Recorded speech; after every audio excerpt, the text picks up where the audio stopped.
सभी को राम राम। नमस्कार दोस्तों, आपके अपने YouTube चैनल डेस्टिनी विद नवीन, जो कि प्रारब्ध को बताता है, हमारी किस्मत में क्या लिखा हुआ है क्या नहीं, इसके बारे में जानकारी हमें देता है। तो आप सभी का स्वागत करता हूं, मैं नवीन झा। कभी कभी ना मन करता है कुछ गीत गाने का।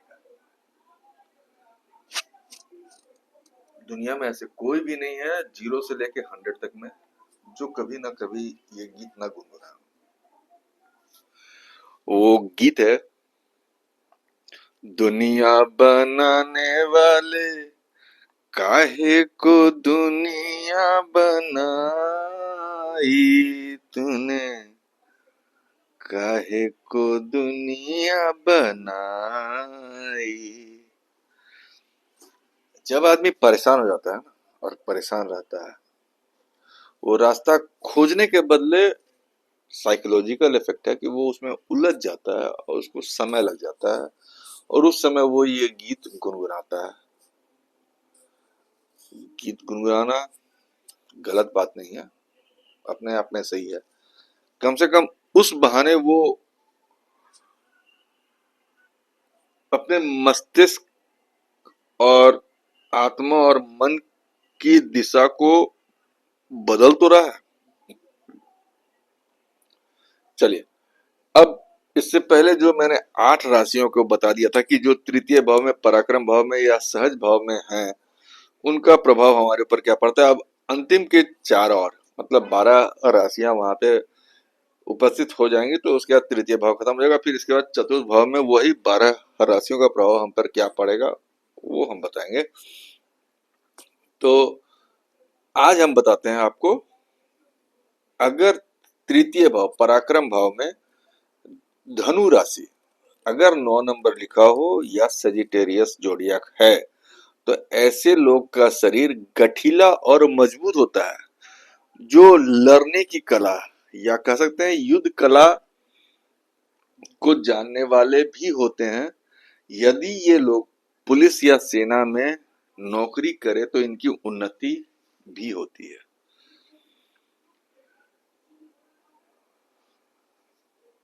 और नौकरी इनके लिए अच्छा भी होता है। माने अगर ये व्यवसाय ना करे, नौकरी में जाए, तो ये इनके लिए अच्छा है। धर्म के प्रति इनका क्या बोलते हैं, आस्था गजब का होता है। अपने परिवेश में इनकी पहचान बड़े बड़े लोगों से होती है। माने जिस समाज में ये रहते हैं या जहां भी रहेंगे ना, तो वो अपने स्थिति के हिसाब से अपने से बड़े लोगों से इनकी जान पहचान होती है। ये इनके स्वभाव में निहित है। अब आइए, अगर वहां 10 नंबर लिखा है, माने मकर राशि हो या कैप्रिकॉर्न हो, तो उसका असर हमारे जीवन में क्या पड़ने वाला है। तो तीसरे भाव में अगर मकर राशि होता है तो इसे शुभ माना जाता है, क्योंकि मकर राशि का स्वामी ऑलरेडी हम लोग सब जानते हैं कि शनि होता है। और शनि कोई भी चीज धीरे धीरे रे मना धीरे सब कुछ होए, मतलब एक कोई भी चीज अगर अपने टाइम से चलेगा तो वो धीरे धीरे होगा। अगर आप बीज भी बोते हैं तो उसको पेड़ पौधा बनने में टाइम लगता है। आपका वंश बढ़ने में आपकी पहले शादी होगी, और जब बच्चे होने का तो उसमें बीच में 9 महीना का टाइम लगता है। उस हिसाब से मैं धीरे धीरे रे बना, एकाएक कुछ नहीं होता है, तुरंत में 24 घंटे के अंदर में कुछ नहीं होगा।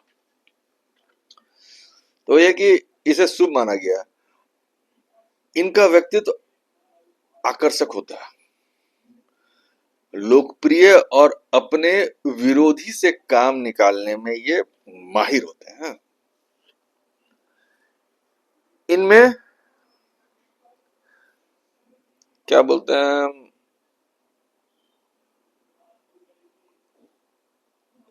शिक्षा और ज्ञान की प्रचुरता देखी जाती है। इनमें ज्ञान रहता है जो दूसरों को बांट सकते हैं। ये आलसी होते हैं, यही एक खराबी है इनमें। अपना धन जमा नहीं कर पाते हैं, दूसरा खराबी ये भी है। समय आने पर सबके लिए खर्च करके या बांट के अपना स्तर को थोड़ा झुका रहता है। चलिए ठीक है, वो समाज का सेवा करना या परिवार की सेवा करना, ये गुण भी एक तरह से अच्छा है, लेकिन किसी एंगल से देखिएगा तो ये खराब भी दिखता है। वो आपको आप अपने जीवन में अगर देखिएगा तो आपको खुद समझ में आ जाएगा। अब आइए, तीसरे भाव में अगर 11 नंबर लिखा है यानी कि कुंभ राशि हो, एक्वेरियस जोडियाक हो, तो ये लोग सीरियस रहते हैं, मैक्सिमम गंभीर स्वभाव वाले, लेकिन समाज में सम्माननीय, रिस्पेक्टेबल भी होते हैं समाज में। इनके विचार हर वक्त नए टाइप के मिलेंगे। अगर कोई भी चीज का किसी तरह का दुर्घटना या कोई समस्या आएगा तो उसमें इनका विचार कुछ अलग टाइप का दिखेगा बाकी से, जो कि ये दूसरों को नया दिशा दिखाने में सहायक सिद्ध होता है। अपना भला बुरा सोचते हुए ये कोई काम करते हैं, लेकिन दिखावे में ये भरोसा नहीं करते हैं। ऐसे लोग न्याय और परोपकार पर विश्वास करते हुए दूसरे पर भरोसा भी कर लेते हैं कि अगर हमसे कोई मदद मांगने आया है तो हम उसकी मदद करने में अगर सामर्थ्यवान है या सक्षम है तो हम उसकी मदद करेंगे। उस हिसाब से ये करते हैं।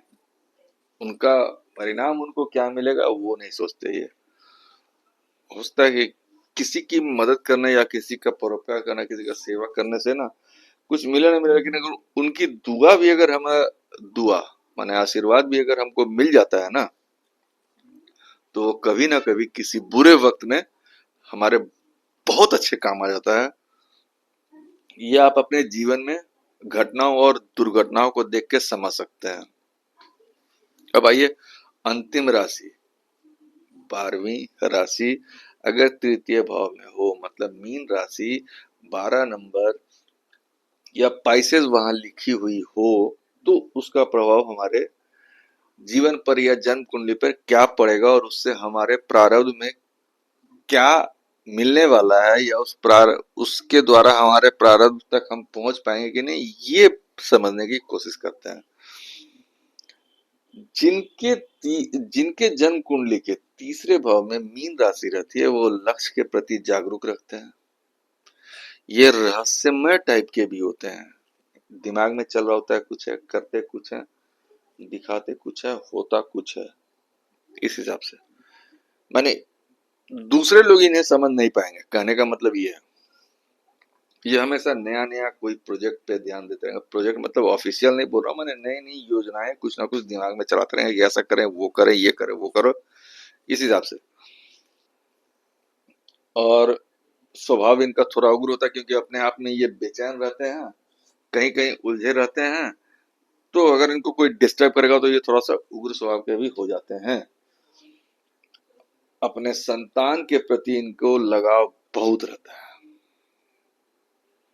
दूसरों के अपेक्षा ये अपने संतान को काफी प्रेम करते हैं। कहने का मतलब ये है, वाणी पर इनके बोलने पर इनका कंट्रोल नहीं रहता। इसी कारण वह सब कुछ सब जगह बता देते हैं। माने हर कुछ, माने जो भी उनके दिमाग में चल रहा हो या जो वो कर रहे हैं ना, वो 10 जगह वो बता देते हैं, जिससे दूसरे लोग उस चीज का फायदा उठा लेते हैं और इनको उससे नुकसान होने का संभावना बढ़ जाता है। यही सब कारण से ऐसा प्रतीत होता है कि जिनके जन्म कुंडली में तीसरे भाव में मीन राशि होता है, यह सबसे दूर हो जाते हैं। यदि आप सब कोई को बता ही दीजिएगा तो फिर वो आपका काम करेगा, तो फिर आप तो अकेले ही भी ऐसे रह जाइएगा। बात समझ रहे हैं ना? इसलिए कुछ चीज जो आपकी योजनाएं होती है उसे अपने तक ही सीमित रखें, तो आपके भविष्य और आपके जीवन के लिए यह बेहतर रहेगा। तो आज आपको मैंने तृतीय भाव से संबंधित, पराक्रम भाव से संबंधित सारे राशियों का असर और प्रभाव आपको बता दिया। आने वाले टाइम में आपको हम चतुर्थ भाव, माता, सुख, भवन, वाहन, इन सब से संबंधित प्रभावों के बारे में बताऊंगा। अगर चौथे भाव में ये 12 राशियां हो तो माने मेष, वृष, मिथुन, कर्क, सिंह, कन्या, तुला, वृश्चिक, धनु, मकर, कुंभ, मीन। ये 12 राशियां हो तो चौथे भाव में in fourth house of our kundli, if Aries, Taurus, Gemini, Cancer, Leo, Virgo, Libra, Scorpio, Sagittarius, Capricorn और एक्वेरियस प्लस मीन, if these zodiac is available in our Janm Kundli, then what is the impact of that which is considered in our life? So आगे बने रहिए। और इससे अलावा भी मैं आपको कुछ और भी रोचक चीज बताऊंगा जो कि अभी के जीवन के लिए बहुत महत्वपूर्ण है, जिसे जानना और समझना जरूरी है। मुझे पता है कि वो जो चीज मैं आपको बताऊंगा वो आपको पता है, लेकिन फिर भी अपनी मूर्खता के कारण, हम सभी अपनी अपनी मूर्खता के कारण ही कहीं ना कहीं फंसते हैं, क्योंकि हम अपने आप को ज्यादा जागरूक और ज्यादा समझदार समझने रहते हैं, लेकिन हम किसी न किसी ट्रैप में या जाल में फंसे हुए रहते हैं। इस चीज को समझना पड़ेगा। तो ठीक है, अगर आपको मेरी बातों पे भरोसा लग रहा है तो जाने दीजिए, भरोसा नहीं लग रहा तो कमेंट करके गाली अवश्य दे, और अगर सही लगा तो लाइक और सब्सक्राइब भी करें। सभी को राम राम, और मिलते हैं फिर अगले वीडियो में एक नई और अद्भुत जानकारी के साथ। तब तक के लिए बने रहें। नमस्कार।